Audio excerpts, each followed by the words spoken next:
There's a duck costume coming soon? What's happening in Identity 5? And Percy might be able to balloon people? For more news like this, stick around for this week's episode of This Week in Identity 5. Welcome back everyone to another episode of This Week in Identity 5, where we discuss what happened last week, what's coming this week, and what we can expect from future updates. Last week we got quite a lot of stuff. Some of the most notable stuff would be that the little girl was now available to buy in the store, along with Nightmare and also Novelist. So that means that everyone who missed the event has access to those characters. And I believe that we are finally in the little girl apocalypse. I'm not sure how many people are playing the new Hunter. I feel like on his first day of release, there were a lot of people playing him, but after that people realized that he's actually not a very powerful hunter at all. In low tiers he's pretty decent, but anything above mid tier to high tier he just isn't consistent enough. So this is kind of sad, even though he is a very interesting character and a very exciting character to play. So maybe they will buff him in the future, we don't know. Along with these characters' releases, we also got the new B tier skin for Little Girl that you can buy in the shop. The package came out. I believe that you'll be able to buy it now for crystals. If you can't buy that already, I'm not completely sure. And we also got the B tier in the shop for the Novelist that you got from the event. Talking about the store, we got a 40% discount card off of costumes. Now this means that you can buy some of the new skins that they added for the Thanksgiving event for a 40% discount only for Echoes though. So that does mean that you have full price for fragments. And there are tons of skins for you to choose up from, especially since this Thanksgiving event brought us the skin for Feaster, Forward, Priestess, Perfumer, and I think somebody else that I can't remember right now. So if you really want one of those skins and you have the money to do it, now is the time, because of the discount card. It won't last forever and those skins won't be sticking around for much longer. As I mentioned, the Thanksgiving event came along and we also got the portrait and the portrait frame for this event that, as usual, they always do this every year. They give us a strangely themed Thanksgiving thing and it's good. I think everyone was happy to get it. I'm not sure how many people really wanted to use it, but at least we have it and that's what's important. We also got some fragments, some clues and stuff like that from the event as well. That is always useful, although maybe we could do a tiny bit more. Since last week was supposed to be the final week of the Time of Reunion event, technically Act 4, I was expecting a lot more for the event, but the last week of the Time of Reunion event to me almost felt like it wasn't part of the event at all. That was incredibly disappointing for me. They did add a new feature called the Character Relations feature that is apparently supposed to update with new character days, and the more that the story progresses, I'm assuming over the next year or so. But I don't really understand how it works, and I'm sure that we will get some explanation by somebody on YouTube at some point. Another release that we got was we finally got Darkwoods added into Quick Match and into Customs. And I do enjoy the map. I do think it's a fun map, but I do think that it's heavily survivor sided. So hopefully they will adjust it, but they have already adjusted it. They have removed one of the palettes from the cages area. If you don't know the names of the parts of the map, then there'll be a video up there with all the names for you can help your friends when you want to make map callouts. They've also removed a chair, although I'm not completely sure which chair it is. I believe it's the one that's next to River, or between Big Tree House and River, but I'm not completely sure. They also added a strange interaction to Darkwoods where you can now apparently sit on the swing, or there's an interaction for the swing. So that is cool. That didn't exist when it was first released. And also, if you pay attention, the traps are also involved in this map. So if there are little random bear traps that will pop up that will notify the survivors or the hunters as to each other's location if they get into those traps. So that's kind of interesting. We did get some buffs and some nerfs. Embalmer's Coffin summoning got buffed. Now it should be a little bit easier to be able to summon it, because I do feel like it was very difficult to summon his coffin sometimes. It was like, nope, you can't do it here. Nope, you can't do it here. Nope, you can't do it here in the open. But now apparently that should be a little bit better, although I have not tested that out.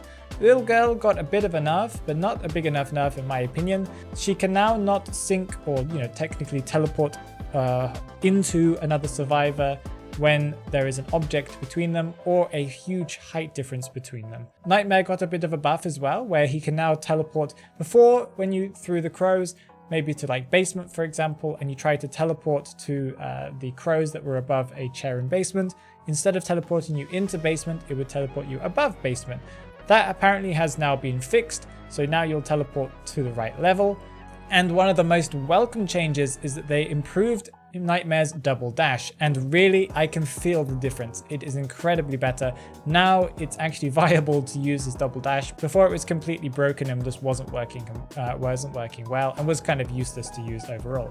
We also got quite a lot of bug fixes. There were way too many for me to be able to mention in this video. Some of them were for maps, map sounds, and other issues that existed on maps. Some of them were for specific hunters, and stuff like Novelist as well that still continues to give more bugs to the game. They are currently trying to fix those issues. Something that was announced last week as well was which skins are coming out for the next season. The next season is supposed to have a skin for Novelist that is an S tier one, and Seer and Acrobat, and we have seen them and they are very impressive in my opinion. I really do like the Novelist's one, and the Seer one looks amazing as well. Okay, moving on to what we can expect from this week's update. We have some kind of maybes because I'm not sure if they're completely confirmed, because with these new characters, they've messed up the schedule just a little bit. So what we can expect is the final push event, because we're starting to end up season 18 now. So that means that we'll probably be getting double points and stuff like that. And when you roll dice, you shouldn't get anything lower than a 10 when you're rolling a big dice, I believe.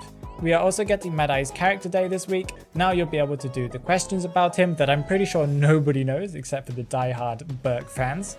And that means you'll also be able to get, yet again, another coin that you'll be able to put towards buying something that maybe you missed in previous years. Possibly, now that we're getting more character days, we might get more character relations. I believe that the new characters, Novelist, Little Girl, and also Nightmare should be coming into rank mode, but I'm not completely sure if Little Girl will come yet, or Nightmare, but Novelist should be added to the rank mode pretty much guaranteed. But I can imagine the other two will come along as well, unless NetEase decides that they're kind of too unbalanced right now and they need to sort them out. Okay, as for some leaks that we can expect coming up soon, we've had a Prisoner A tier skin leaked that looks to me like a skin maybe for a once event. That means that you'll probably only be able to buy it with echoes, but it does look impressive and it's always good to see some good prisoner skins.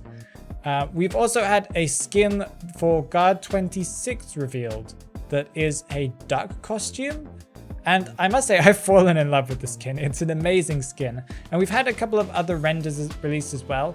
What looks to be a fish hook for Gamekeeper. He has that kind of weapon already. So maybe Gamekeeper's getting a new skin coming up soon. And some other things for that Guard 26 skin. So that's very interesting. NetEase has told us that they're going to finally adjust those characters. They've been talking about it for a while, and possibly they announced that this Friday or possibly the following Friday, we will get at least an announcement of what they expect to change. And I hope that it's going to be something big. Maybe something reminiscent of what we had at the beginning of this year with the huge change of tons of characters with a huge of adjustments, where I believe we got Thief's readjustment and stuff like that. We've also had the new season's Logic Path skin revealed that's going to be for Gardener, and some people have some mixed opinions on it. Some people think it looks really nice, and some people think it looks kind of boring and very typical for Gardener. In my opinion, it's a very beautiful skin and looks quite different than her other skins, and it's going to be very noticeably hers when you see it. So I think that people will love it as soon as they see it in the game. As for something that people keep on trying to call out to me and keep on telling me, is that Percy has had a bug revealed where if you play a match as Percy and then you disconnect and the AI bot takes over, the AI bot will actually try and balloon the survivors and will even pick them up, but won't put them on a chair. Some people think this might be related to them maybe adding a new feature to Percy where he might be able to chair people. But I don't think that's true. I think that's just a bug that the AI isn't trained and doesn't know how to knock down survivors, and will just chair them because that's the only thing that it's programmed to do, and they haven't programmed something specific for Percy. If they do add this to Percy, I do think that this will ruin the character's design, but whatever NetEase needs to do, they need to do it. But I don't think this is any type of secret announcement for Percy. Prospector has had a Deduction Star costume confirmed, but we don't know what it looks like. They are going to release some more Deduction Star costumes soon, but Prospector is the first one to be confirmed by NetEase themselves. So let's see what we get for him, because it's going to be very interesting. Prospector skins are usually quite impressive, and we haven't had one for quite a while, so that's going to be very good. Let's start the talk in the manner section where I respond to some comments from my last video, and wow, you guys really did go crazy with my last video. I can see tons and tons of paragraphs, and I have read quite a few of the paragraphs, and I think everyone has some really good points. Some people also don't completely understand why people are put in different positions, but I do kind of understand from, even though I said in the video that it felt confusing as to why you guys put it there, I can, and now I thought about it a little bit more, I can understand why some people voted for certain characters in certain positions. Snow says, the most questionable thing about this is Wildling is in B tier and Thief is in F tier. I believe it should be switched around. Okay, that's an interesting opinion. I do think that Wildling is very meta and very, very strong because he's very difficult to chase. Maybe not in low tiers, but in mid tiers to high tiers, he's very difficult to chase. And he's a very good harasser if played properly. His ability to be faster than the hunter and also to be able to take multiple hits does counter quite a lot of hunters overall. But I do think that Thief, although he may seem annoying in low tiers and kind of annoying in B tiers, he's not consistent at all, and his ability does take such a long time to take any effect, if it even takes effect at all. So I do understand why he's low on the tier list, but I don't completely understand why you guys put him so low. I expected him to probably be a C tier, maybe on the lower end. I expected other people to be worse than him. But yeah, I don't think that Wildling deserves to be an F tier because he is a very strong survivor, one of the strongest in the game currently.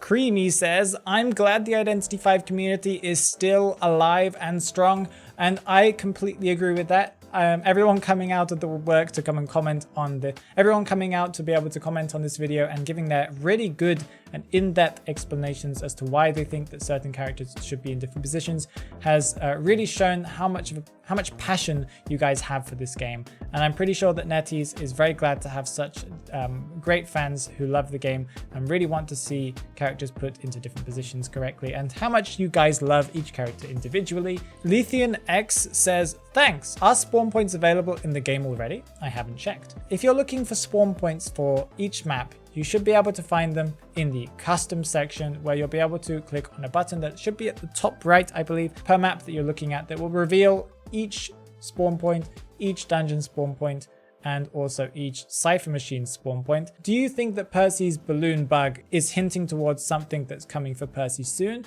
Or do you think it's just a bug that doesn't mean anything at all? Tell me down in the comments below. And whilst you're down there, remember to like the video and subscribe to keep yourself updated with every single week's news every Tuesday. I should have a special video coming out this weekend. I'm going to be talking to someone special. And have a great day, guys. Bye bye.